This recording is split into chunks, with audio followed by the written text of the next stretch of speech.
Hey everybody, what's up? My name is Becky Fiddler, here to go over yet another muscle functions video of the week with you. Last couple of weeks we went over the hamstring muscles, and this week we will do the same. So far I've went over the biceps femoris and the semitendinosus. This week I'm going to go over the semimembranosus. Okay, so I will go over the origin, insertion, functions, and exercises of this muscle, and I will show you where this muscle is, possibly give you some hints or tips. So again, let's start off with the location. So the origin of the semimembranosus starts off on the ischial tuberosity, just like the previous two hamstring muscles. So we're looking at the sits bone, or your butt bone, whichever you prefer to call it. And then it inserts onto the posterior medial surface of the medial tibia condyle.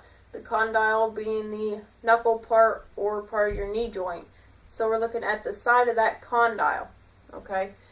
So the posterior medial portion of the medial condyle, the tibia, would be on the back side of that medial portion of that condyle. Okay, so again, I will show you again. We're looking at the origin of the semimembranosus, which is on the ischial tuberosity or your butt bone, and then it inserts onto the posterior medial surface of the medial tibia condyle. So again, the knuckle part of your knee joint, but the lower knuckle part. Okay.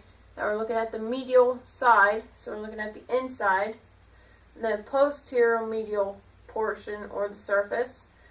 Okay, so it's that rear middle side of that condyle. Okay, so it runs from your butt bone all the way down to here. Okay, so now we're looking at functions of the semimembranosus. You're looking at functions such as knee flexion, internal rotation of the knee when it is flexed. Also, hip extension, hip internal rotation, and posterior pelvic rotation. And I will go over what those movements are as well. So posterior pelvic rotation is taking from whenever your butt is sticking out, you're going to pull your butt in. So that's posterior pelvic rotation. Okay, then you're looking at hip internal rotation, which is whenever your knee is pointing straight out and your whole leg just rolls right in towards the middle. Okay, that is hip internal rotation. We're also looking at hip extension. Okay, that's coming back. We're also looking at knee flexion. Okay, straight knee to bent knee. And then we're also looking at internal rotation of the knee when it is flexed. So if we have a flexed knee, okay, and we internally rotate it, okay, you see how my knee is just it won't move too much, but it will slightly move in. Okay, so as far as the exercises go, by using the functions we can create exercises. So the exercises, a few of them, you're not limited to. You can create your own or do anything you would like. I just have a couple that I'd like to share with you. I have stiff-legged deadlifts, and I have leg curls. Okay, leg curls being the #1 exercise of the semimembranosus, only because you can cancel out or eliminate a lot of muscles this way. Again, like I said before, the hamstrings and your glutes or your butt muscles will likely work together. Remember, the body works together, all together in sync, in order to provide movement. You're not going to get just one muscle or the other. It doesn't work like that. It works all in sync. So again, in order to cancel out the glutes, first off, you need to sit. Okay, so if you're not doing any hip motion, you're not going to get any glute action. Okay, so we're looking at sitting or standing, whichever, just as long as we're not producing any hip extension, whether it be from bent over to standing up or bringing the leg back. Again, you still have other muscles working with the hamstrings as well in order for them to move properly, or a lot easier. So your calf muscles also work with the hamstring muscles. Okay, so now that we got the glutes canceled out with taking out hip extension, we need to cancel out those calf muscles as well. They help with the knee flexion.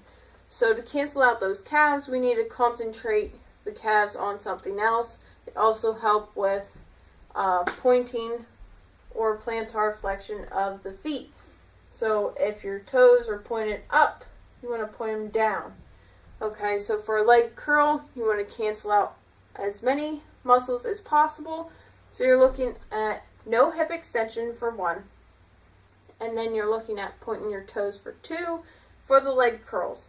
So if you point your toes and do a leg curl, you're working your hamstring muscles more so than you would be with your feet pointed up.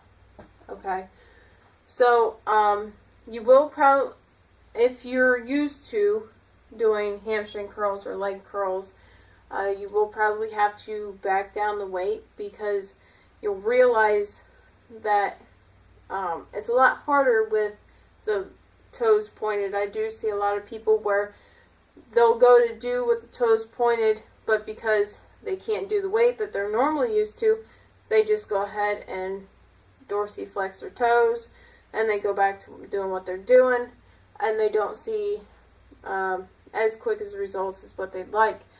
But if we back down the weight, get rid of the ego, throw it out the door, work on it a lot better that way.